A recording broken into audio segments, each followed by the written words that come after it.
Thank you. Senator Rubio.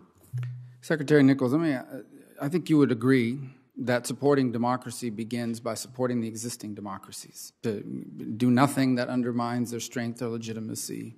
You would agree with that? Yes. Okay. And you would also agree, I believe, that Colombia is one of the strongest, most stable democracies and one of our best partners and allies in the region. That's a correct statement. Absolutely. Did we consult with them before we delisted the FARC? Yes. What was their take on it? So this has been part of the implementation of the 2016 agreement between the government and the FARC, the peace accord. And from Colombia's standpoint, the key element is for us to be able to deliver assistance in areas where the FARC has demobilized. So that's the... But were they in favor or against the delisting?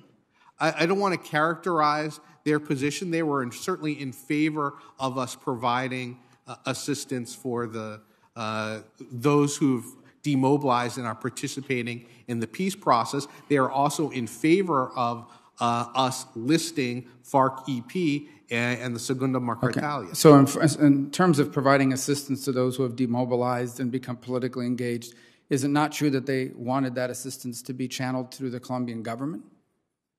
We have a robust partnership with Colombia on these issues, and we work hand in hand with them.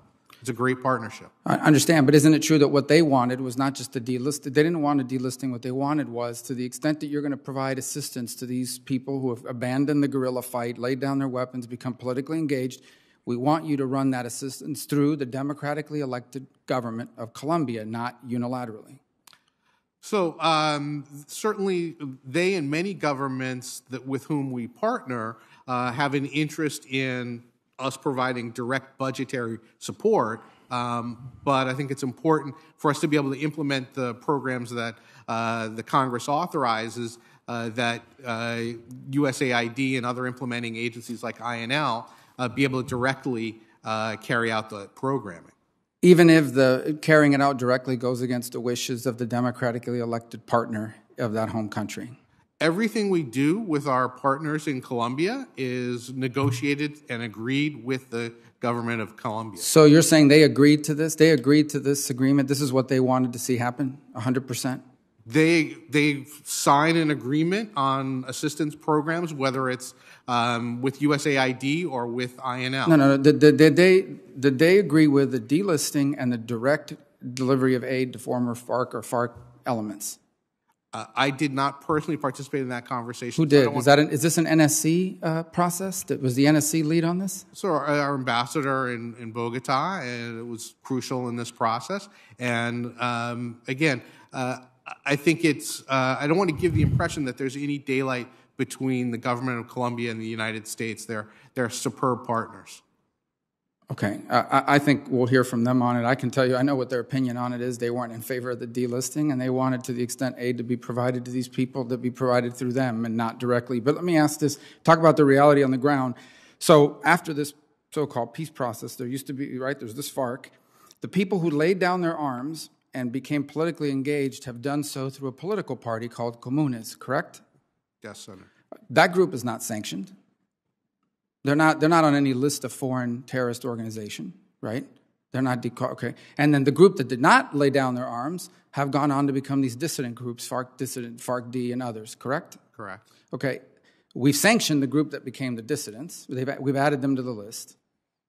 And the people that are in the political party are no longer sanctioned because they're no longer part of FARC. They're now part of the political process. So who exactly are we delisting? What was the purpose of doing this? If the argument is that the peace process has dismantled the FARC, and now people that were in the FARC are either A, dissidents who are covered under the new listing, or B, members of a political party who are not part of any sanctioned list, why did we do this? Who's not getting money as a result of this? Who is not a dissident group, who is not part of Comunes, and needs money from the United States that used to be or is a part of FARC? In order to carry out the development programming with former members of the FARC, from a legal standpoint, delisting them was required. So wouldn't it have been easier to just say, if you've abandoned the FARC and now joined Comunes, you're no longer considered a former. Wouldn't that have been easier to do and more straightforward and less confusing than delisting an entire group? Because a new group could start up tomorrow and say, we're the FARC, right?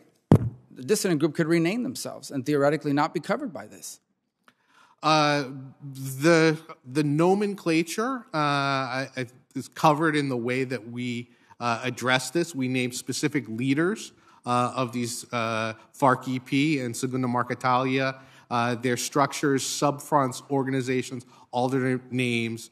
We could have done the same by just naming the political party, as opposed to creating all this anxiety and, frankly, going under against the wishes of our democratically elected allies in Colombia. Thank you. Thank you. Senator Murphy. Thank you very much, Mr. Chairman. Thank you both for your work and for coming before the committee today. I think it's safe to say that President Trump's policy